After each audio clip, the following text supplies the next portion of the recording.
इस वक्त unit office में दो पुलिस वाले ही मौजूद थे। उनका भी ध्यान अपने फोन की स्क्रीन पर था।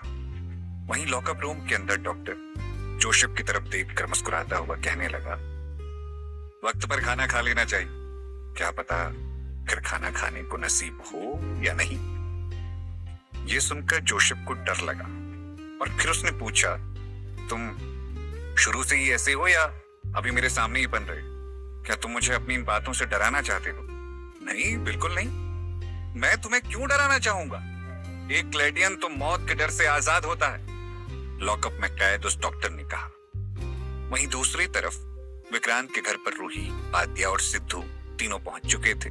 रूही ने विक्रांत से कहा, तुम्हें रेस्ट करना चाहिए, हम बाकी के काम सब देख लेंगे। रूही की इस बात पर विक्रांत बहुत कुछ कहना चाहता था, पर फिर उसने खामोश रहना बेहतर समझा। जब विक्रांत की तरफ से कोई जवाब नहीं आया, तब रूही ने दोबारा से कहा, जिसने तुम पर गोली चलाई इस वक्त वो हमारी कस्टडी में, हम उससे सारा सच उगलवा लेंगे। ये सुनकर भी विक्रांत ने कोई जवाब नहीं दिया। उल्टा उसने रूही, आद्या और सिद्धू की तरफ देखकर पूछा, सिगरेट है क्या? ये सुनकर सब चौंक उठे, पर फिर आद्या ने कहा, हाँ लेकिन शायद कार में रह गई, आप कहीं तो लेकर आऊं? नहीं, रहने दो, सिद्धू ने कहा। जिसके बाद आगे विक्रांत ने पूछा, क्या वो डिजिटल डायरी अनलॉक हो पाई है? ये सवाल सुनकर तीनों ने एक दूसरे की तरफ देखा और फिर सबने एक साथ नामे गर्दन हिलाई। तभी रूही का फोन बजा। उसने जब देखा तब यूनिट ऑफिस के लैंडलाइन नंबर से कॉल था। ये देखकर उसने कॉल अटेंड करते हुए कहा, हेलो। सामने से एक पुलिस वाली ने हड़बड़ाते हुए कहा, हेलो मैम, उन दोनों ने लॉकअप रूम में खुदकुशी कर ली। ये सुनते ही रूही परेशानी में खड़ी हो गई।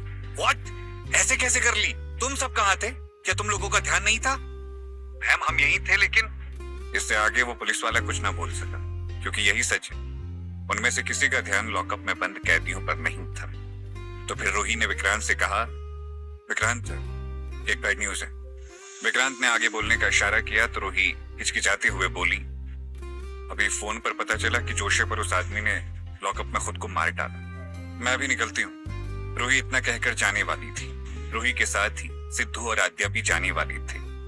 तभी विक्रांत ने आवाज लगाते हुए कहा, रुको, मैं भी आता हूँ। इतना कहकर विक्रांत चेयर से खड़ा हुआ तो सिद्धू ने कहा, सर आप रेस्ट करें, आपको इसकी जरूरत है।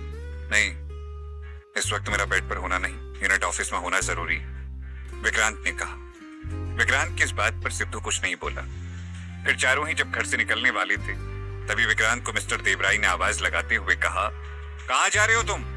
ये सुनकर विक्रांत ने रूही की तरफ देखा तो रूही ने जवाब दिया, सर जोसेफ ने लॉकअप रूम में खुदकुशी कर ली और साथ ही साथ उस आदमी ने भी जिसने विक्रांत पर फायरिंग की थी।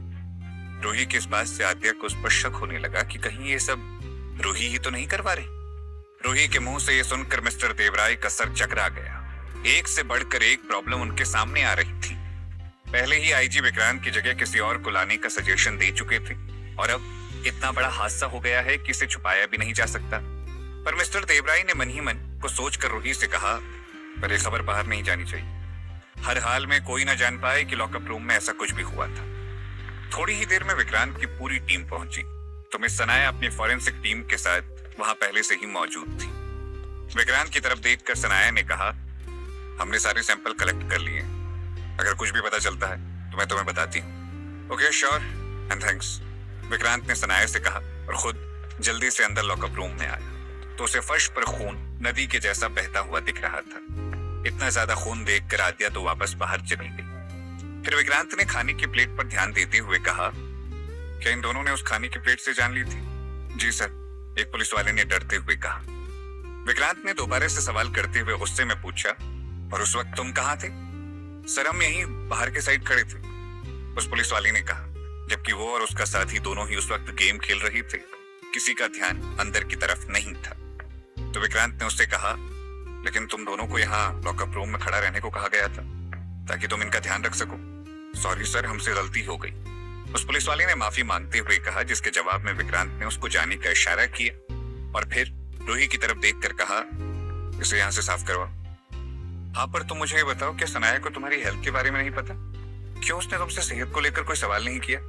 विक्रांत से रूही ने पूछा, जिसके जवाब में विक्रांत कहता है, अच्छा है ना, कुछ नहीं पूछा। फिर उन दोनों डेड बॉडी को ठिकाने लगाया गया। अब पुलिस वाले चाह के भी जोसेफ की बॉडी को बाहर नहीं दे सकते थे, क्योंकि उसके पीछे कोई था भी नहीं जो उसकी फैमिली से बिलोंग करता हो। अगले दिन सुबह के करीब 10 बज रही थी। विक्रांत के कदम यूनिट ऑफिस के दफ्तर की तरफ बढ़ रही थी। तभी आद्या ने पीछे से आवाज लगाते हुए कहा, विक्रांत सर, आपसे कुछ बात करनी। ये सुनकर विक्रांत ने मुड़कर कहा, ठीक है, कैबिन में आ जाओ। उसके बाद आद्या विक्रांत के पीछे पीछे उसके कैबिन में पहुंची तो विक्रांत ने चेयर पर बैठते हुए आद्या से कहा, हाँ बोलो। सर वो मैं आपको। अभी आद्या ने इतना ही कहा था कि तभी विक्रांत ने बीच में टोक कर कहा, पहले आराम से बैठो, फिर डिटेल में बताना। ये सुन के आद्या बैठी। उसके बाद विक्रांत को उसने रूही के बारे में बताया कि उसके एडमिट होने के बाद मिस रूही किस तरह भागम भाग कर रही थी और कुछ तो ऐसी बात थी जो वो सबसे छिपा रही थी। आद्या की सारी बातें सुनने के बाद उसने धीरे से कहा, ओके, मैं देखता हूं। जहां एक तरफ विक्रांत को भी अब रूही पर शक हो चुका था, वहीं दूसरी तरफ क्लेड से उसके खास आदमी ने कहा, दर्शन ग्रह से एक लड़की आई थी, बोल रही थी कि हमारे आदमियों ने विक्रांत नाम के किसी आदमी पर हमला किया था जो कि दर्शन ग्रह के रूल्स के खिलाफ है। वो आपसे मिलना चाहती थी पर मैंने मना कर दिया। अपने खास आदमी की बात सुनकर क्लाइड ने सिगार सुलगाते हुए कहा, वो सही थी, ड्राइवर ने विक्रांत पर हमला करवाया था पर कुछ फायदा नहीं हुआ। मैंने सुना था कि वो हॉस्पिटल में अच्छी कंडीशन में, उल्टा हमारा डॉक्टर इन सब में बुरा फंस गया। मिस्टर क्लाइड की इस बात पर उस आदमी ने कहा, पर कौन है ये विक्रांत? क्या ये भी दर्शन ग्रह से है? मिथिलिया को जानते हो? क्लाइड ने पूछा, जिसके जवाब में उस आदमी ने हाँ में गर्दन हिलाई। तो फिर क्लाइड ने आगे कहा, बस उसी का खून समझ लो। जहां एक और विक्रांत अपनी मॉम को ढूंढने की सोच रहा था, वहीं दूसरी तरफ क्लाइड उसकी माँ के बारे में काफी कुछ पहले से ही जानता था, लेकिन इस सवाल का जवाब वक्त ही दे पाएगा। शाम के वक्त रूही ने अंदर आते हुए विक्रांत से कहा, फॉरेंसिक रिपोर्ट आ चुकी है। ये जो आदमी है जिसने तुम पर अटैक करा, इसकी उंगलियों में भी वही ड्रग्स पाया गया है जो ड्रग्स संध्या राठी की बॉडी पर पाया गया था। ये सुनकर विक्रांत ने चौंक कर कहा, मतलब जिसने भी मुझ पर हमला करवाया वो ये नहीं चाहता है कि हम संध्या राठी का केस सॉल्व करें? हाँ, ऐसा ही कुछ समझ सकते हैं, रूही ने कहा। फिर रूही की इस बात पर विक्रांत कुछ कहता, तभी इतने में रूही ने कहा, वैसे आज रात को क्या करने वाले हो? कुछ नहीं, क्यों? रूही से विक्रांत ने पूछा तो रूही ने अदाएं दिखाते हुए कहा, ठीक है तो तुम मेरे घर आ जाना, हम डिनर साथ में करेंगे। ये सुनकर विक्रांत ने हाँ में गर्दन हिलाई और कुछ सोच में पड़ गया। शाम का वक्त था। विक्रांत घर पर परेशानी में इधर उधर घूम रहा था। तभी अचानक उसका फोन बजा। उसने कॉल अटेंड किया तो सामने से एक आदमी बोला, क्या तुम आ रहे हो? जिसके जवाब में विक्रांत ने कहा, हाँ 20 मिनट में पहुंच जाऊंगा। ये सुनकर सामने वाले आदमी ने कहा, थोड़ा जल्दी आना। इतना कहकर उसने कॉल काट दिया। फिर विक्रांत ने खुद को शीशे में देखते हुए कहा, मैं आ रहा हूं। तभी विक्रांत की आंखों के सामने लगा शीशा पानी की तरह झिलमिलाने लगा, जिससे विक्रांत एकदम साइड हट गया।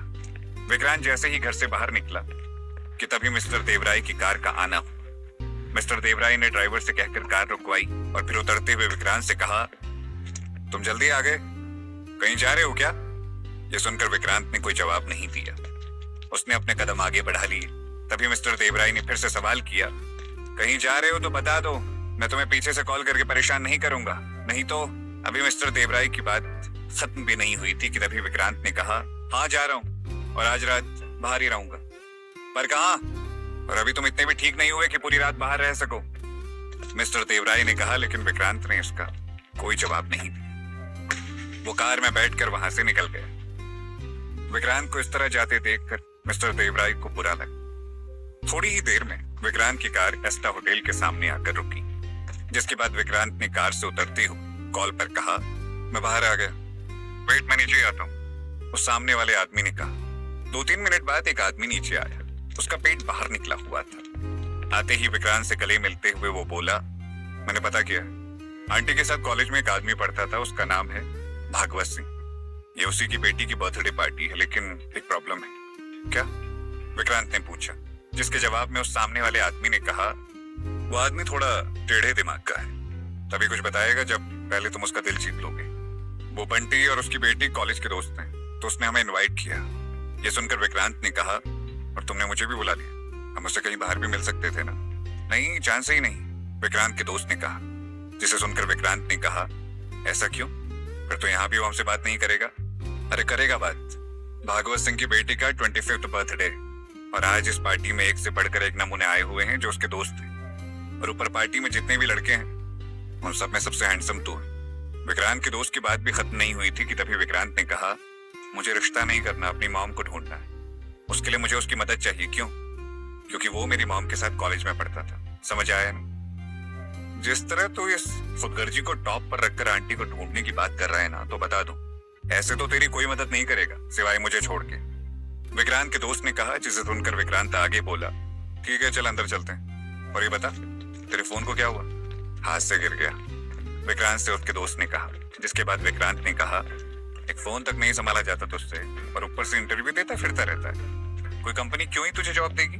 अबे ओ शुक्र मना, मैं आज भी बेरोजगार हूँ, इसलिए तेरी मदद कर रहा हूँ, वरना मैं भी ना अभी बाकी फ्रेंड सर्कल की तरह इधर उधर भाग रहा होता। समझा ना? विक्रांत के दोस्त ने कहा। विक्रांत के इस दोस्त का नाम है वीरेन। कॉलेज से विक्रांत और वीरेन साथ में थे, लेकिन वीरेन को विक्रांत वीनू भी कहता है। कुछ देर बाद वीरेन और विक्रांत दोनों अंदर आए। विक्रांत जब अंदर आया तो पार्टी में मौजूद सभी लड़कियों की नजर विक्रांत पर पड़ी, तो सबने शॉक्ड होते हुए कहा, यह हैंडसम कौन है?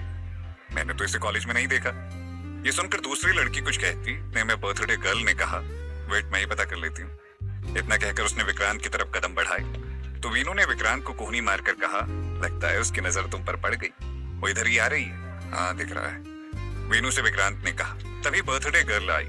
उसके आते ही वीनू वहां से भाग गया तो उस लड़की ने विक्रांत की तरफ हाथ बढ़ाते हुए कहा, hello hello happy birthday, Vikrant ने कहा। जिसके बाद उस बर्थडे गर्ल ने कहा, थैंक्स, और वैसे भी थैंक्स पार्टी में आने के लिए, मुझे लगा नहीं था कि तुम आओगे। ये सुनकर विक्रांत को शॉक लगा कि क्या ये लड़की उसे जानती है? नहीं, ऐसा तो नहीं हो सकता, वो तो इस लड़की से पहली बार मिल रहा था। क्या वाकई में विक्रांत पहले भी कभी इस लड़की से मिल चुका था, या सिर्फ इस लड़की को ही ऐसा लग रहा था? और क्या विक्रांत का वो काम हो पाएगा जिसके लिए वो यहाँ आया है? विक्रांत के आने से रूही कैसे अपने छुपे हुए काम करेगी?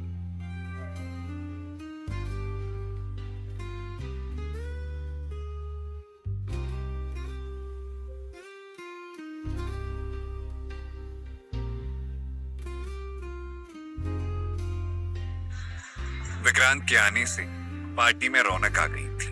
विक्रांत ने मुस्कुराते हुए बर्थडे गर्ल से पूछा, क्या हम पहले भी मिले? आई थिंक, मुझे लगता है कहीं तो पहले। तुम मेरी बर्थडे पार्टी में मुझे ऑकवर्ड फील करवा रहे हो, सीरियसली? उस बर्थडे गर्ल ने कहा। सॉरी, मेरा ये मतलब नहीं था। विक्रांत ने जैसे ही कहा तो लड़की बोली, हाँ तो तुम एंजॉय करो। वैसे तुम्हारा नाम क्या है? और हाँ, जाते टाइम मुझसे मिलते जाना। ये सुनकर विक्रांत ने अपना नाम बताने की बजाय ये कहा, दरअसल मुझे अपना नाम बताना पसंद नहीं, मुझे अपना परिचय देने से नफरत है। ओके, समझ सकती हूँ, उस बर्थडे गर्ल ने कहा। तभी विक्रांत पर भागवत सिंह की नजर पड़ी। भागवत सिंह के भी कई दोस्त इस पार्टी में आए हुए थे, पर भागवत सिंह के चेहरे के एक्सप्रेशन बता रहे थे कि उन्हें अपनी बेटी के दोस्त कुछ खास पसंद नहीं आए। पर जब विक्रांत पर उनकी नजर पड़ी तो वो उसको देखते ही रह गए। जिसके बाद विक्रांत की नजर भी उन पर पड़ी तो विक्रांत ने भागवत सिंह की तरफ इशारा करते हुए बर्थडे गर्ल से पूछा, क्या वो तुम्हारे डैड हैं? हाँ, उस लड़की ने इतना ही कहा था कि तभी विक्रांत ने अपने कदम भागवत सिंह की तरफ बढ़ा लिए। विक्रांत को इस पार्टी में मौजूद एक भी लड़की से मतलब नहीं था। विक्रांत सिर्फ यहाँ अपनी मॉम के कॉलेज फ्रेंड मिस्टर सिंह से मिलने आया था। विक्रांत ने भागवत सिंह की तरफ अपना हाथ बढ़ाते हुए कहा, hello uncle. Hello, Bhagwat Singh ने भारी भरकम आवाज में कहा। फिर विक्रांत इससे आगे कुछ पूछता, तभी भागवत सिंह ने पूछा, क्या तुम मेरी बेटी के दोस्त हो? शायद, विक्रांत ने जवाब दिया। जिसे सुनकर भागवत सिंह ने कुछ नहीं कहा, फिर वो जाने लगे। तभी विक्रांत ने कहा, वैसे अंकल, कॉलेज के दोस्तों की बात ही कुछ और होती है, राइट? आपके भी कॉलेज के दोस्त रहे होंगे ना? क्या आप भी उन्हें मिस करते हैं? भागवत सिंह पार्टी में काफी टाइम से थे। उन्होंने ही सारा तामझाम करवाया ताकि उनकी बेटी खुश हो, लेकिन इस पार्टी में उनकी बेटी की साइड से कोई पहला लड़का आया था जो उनके बारे में जानना चाहता था। तो भागवत सिंह ने कहा, हाँ कभी कभी, लेकिन उस वक्त की हमारी दोस्ती अलग तरह की थी। अभी ये सब अलग तरह की थी मतलब? विक्रांत ने पूछा, जिसके जवाब में भागवत सिंह ने कहा, थी, अभी तो मैं सुनाऊंगा तो तुम बोर हो जाओ। अरे नहीं अंकल, मैं बोर नहीं होता, आप दिल खोलकर सुना सकते हो। विक्रांत ने भागवत सिंह का दिल जीतने की कोशिश करते हुए कहा। तो फिर भागवत सिंह ने कहा, ठीक है, ड्रिंक करते हुए सुनाओ। फिर ड्रिंक करते हो ना तुम? हाँ कभी कभार, खास मौकों पर। विक्रांत ने जवाब दिया, जिसे सुनकर भागवत सिंह ने कहा, चलो आ जाओ फिर। उसके बाद विक्रांत और भागवत सिंह दोनों शराब पर बैठकर बातें करने लगे। बर्थडे गर्ल और उसके दोस्तों की नजर विक्रांत पर ही थी, तो एक लड़की ने बर्थडे गर्ल से पूछा, कौन है ये जिसके साथ तुम्हारे डैड की इतनी अच्छी बॉन्डिंग है? मुझे भी नहीं पता। वेल, इसने तो अभी मुझसे पूछा कि क्या वो मेरे डैड है, बर्थडे गर्ल ने कहा, जिसे सुनकर उसके सारे दोस्तों ने शॉक्ड होते हुए कहा, व्हाट? इतने कम टाइम में उसने तुम्हारे डैड को पटा लिया? शायद तभी वो उसके साथ ड्रिंक शेयर कर रहे हैं, वरना ऐसा वो किसी के साथ नहीं करते, बर्थडे गर्ल ने कहा। जहां एक तरफ विक्रांत को अपनी मॉम के बारे में पता लगाना था, जिसकी वजह से वो ये सब कर रहा था, तो वहीं दूसरी तरफ रूही ड्यूटी से कब की घर आ चुकी थी। वो किचन में विक्रांत का पसंदीदा खाना बना रही थी। कुछ देर बाद वो सोचने लगी, पता नहीं आज की रात क्या होने वाला है, लेकिन चलो अच्छा है, विक्रांत के साथ थोड़ा पर्सनल टाइम बिताने का मौका तो मिलेगा। इतना सोचते हुए वो नहाने चली गई। जैसे ही रूही नहाकर वॉशरूम से निकली और अपने बाल हेयर ड्राई करने लगी, तो उसका फोन रिंग हुआ। उसने जब देखा तो देवराय सर का कॉल था। ये देखकर रूही ने मन ही मन खुद से कहा, देवराय सर इस वक्त कॉल क्यों कर रहे हैं? फिर रूही ने कॉल अटेंड करते हुए कहा, हेलो सर। हेलो रूही, क्या विक्रांत तुम्हारे साथ है? मिस्टर देवराय ने पूछा, जिसके जवाब में रूही ने कहा, नहीं सर। फिर रूही आगे कहने ही वाली थी कि अभी तो साथ नहीं है, लेकिन वो थोड़ी ही देर में आने वाला है, पर फिर रूही को ये कहना सही नहीं लगा, तो उसने मिस्टर देवराय से कुछ नहीं कहा। जिसके बाद रूही से मिस्टर देवराय ने पूछा, फिर वो कहाँ गया? घर से 7 बजे का निकला हुआ है। ये सुनकर रूही भी सोच में पड़ गई, पर उसने नॉर्मली मिस्टर देवराय से कहा, यहीं कहीं गया होगा। नहीं, उसने मुझसे कहा कि वो रात भर बाहर ही रहेगा, तो मुझे लगा कि तुम्हें कॉल करके पूछ लेता हूँ। तुम्हें तो बताया ही होगा कि वो कहाँ जा रहा है, और तुम जानती हो इस वक्त उसका अकेले घूमना कितना खतरनाक साबित हो सकता है, लेकिन मेरे कहने से अब वो नहीं रुकने वाला, तो तुम जरा समझाओ, मिस्टर देवराय ने कहा, जिसे सुनकर न जाने क्यों पर रूही को बुरा लगा। तो उसने कहा, मैं बात करती हूँ, अगर पता चलता है तो मैं आपको बताती हूँ सर, आप फिक्र मत करो। हाँ, बात करके बताओ, अभी उसकी तबीयत इतनी भी ठीक नहीं है कि अकेला रात भर बाहर रहे, मिस्टर देवराय ने फिक्र करते हुए कहा, जिसे सुनकर रूही ने कहा, जी सर।